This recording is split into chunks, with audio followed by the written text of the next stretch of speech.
have to say you are amazing in terms of especially your Twitter feed, in terms of updating the world on what is actually going on around the world. We see so little of protests that are happening across Europe or in any other countries, Australia, New Zealand, elsewhere.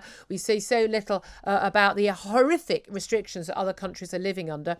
We've had this massive difference between England and Scotland and Wales when it comes to vaccine passports and many of the other restrictions, in terms of hospitality and things over the last month or so. England, very much an outlier, but we're already seeing certainly Scotland, a lot of those restrictions going this week. Wales probably be dragged kicking and screaming to that. Ireland already releasing their restrictions. Sharp contrast to what's happening in Europe, though. Yeah, absolutely. And I think that it stopped being about health. A lot of us have thought it stopped being about health a long time ago, but it's almost like people are forced to live under a furious parent. So you will not do as you're told. So we're going to put more and more restrictions in the hope that eventually you'll all do as you're told. And if you look in England, you're right, it is an outlier. But I think Partygate has a huge amount to do with that, because Boris, in order to keep his job, has to listen to his backbenchers who have been very vocal about dropping these nonsensical restrictions. And that's the interesting thing, that funnily enough, it was the parties that they held illegally, and they were illegal, let's stop the pretense, in December 21, that's ones we heard about, December 2020, that meant that people were able to see their loved ones in December 2021. If it hadn't been for that, I've no doubt at all that the stew-mongers at Sage would have won, and they were definitely calling for there to be restrictions similar to what we'd had in January, February, March in 2021, where we were locked in our homes again. Yeah, I absolutely agree with you. It makes no sense at all. And you talk about Wales. I live in Chester. So the situation in Wales is completely bonkers, because they've said they haven't mandated vaccines for NHS staff. So we'll get people from Chester who perhaps are unvaccinated going to work in the NHS in Wales. And then in Wales, you can't go to the pub without a vaccine passport. So we'll get people from Wales coming to Chester to drink in pubs because you don't need one here. I mean, there's nothing scientific about that. It's utter madness. And of course, we all know that a lot of those rules in terms of hospitality and rule of 6 and things like, rule of 8 in some countries, rule of 10, it's a lot of it is complete. Does it include children, doesn't it?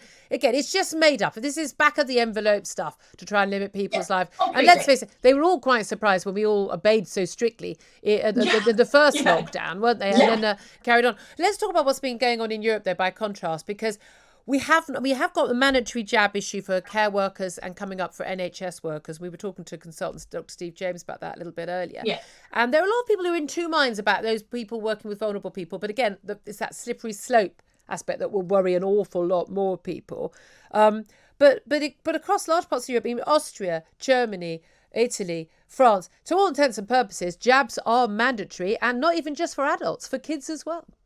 That's right, over the age of 14. And if you look at what the EU have just done, there were huge protests in Brussels yesterday. Lots of countries came together in the place they believe is setting most of this guidance. And if you look, up until last month, a negative test was acceptable to get into restaurants, to use public transport, to go to work.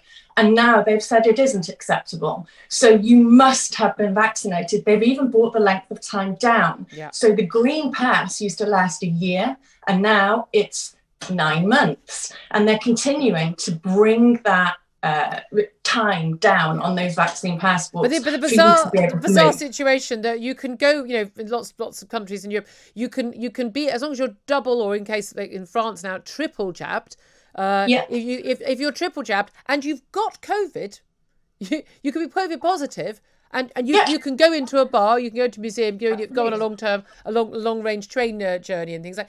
If, however, you haven't been jabbed, or you even just double jabbed but not boosted, but you've got a negative test, even if you had a negative PCR test saying you don't have COVID, you would not be allowed to. I mean, if they're calling that science, we are in very, very scary Alice in Wonderland territory. But I don't think it is science. I think it's control. I think it's you will do as you are told because we are in charge. So if you look in France, Macron has said he doesn't want to piss off all the French people, just the unvaccinated. Well, that's an entirely horrendous situations to put your people in. And there are places in Europe that aren't doing this. So you can go on holiday to Madeira with no vaccination. You can go on holiday to Croatia with no vaccination. You can go on holiday to Greece if you want to with no vaccination. But all of those people can move freely across the EU. So it cannot be scientific. Yeah. It's a massive tantrum that people won't do as their government has instructed them to do. And that's it. We're and talking it about doesn't work like that. and we've got very, very small numbers of these people. And look, you know, there are conspiracy theorists who think this is all about Bill Gates putting a microchip in people. And I think those people are crazy, I'm afraid. Yeah. However, I defend the right of people to choose to get medical treatment or not. Medical treatment is there to protect them. I certainly think people who are older than 50, I think, frankly, they're crazy not to have the jab. But I defend their right to make stupid decisions. The same way I defend people's right, to drink alcohol, to be overweight, to do lots of people, to drive fast cars, to do lots, horse ride. There are lots of things that people do that are a risk. And it's very clear now the jabs are about protecting the person who has had the jab rather than about protecting other people. That's right. We are seeing different levels of insanity even across, on the other side of the world. The Australian main government, the national government, trying to come into some semblance of normality, but we've still got like Northern Territory and some other states where they're insisting. I mean, basically they're locking down the unvaccinated forever. New Zealand, Jacinda Ardern, I mean, proper crazy. The latest policy, 24-day isolation for those who are contacts of those who have COVID in their own home. 24 days. That's right. What's the science behind that?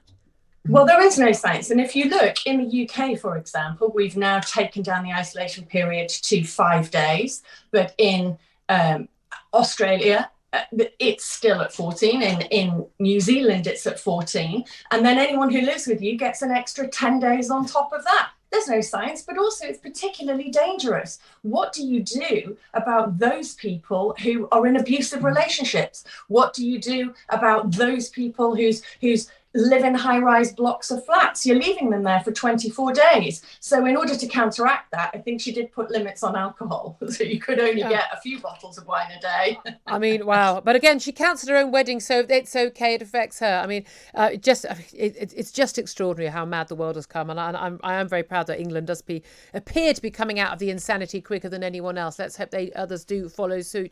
Bernie Spofforth, social commentator, I do treat you to follow her. She's absolutely superb on social media. Thank you very much indeed.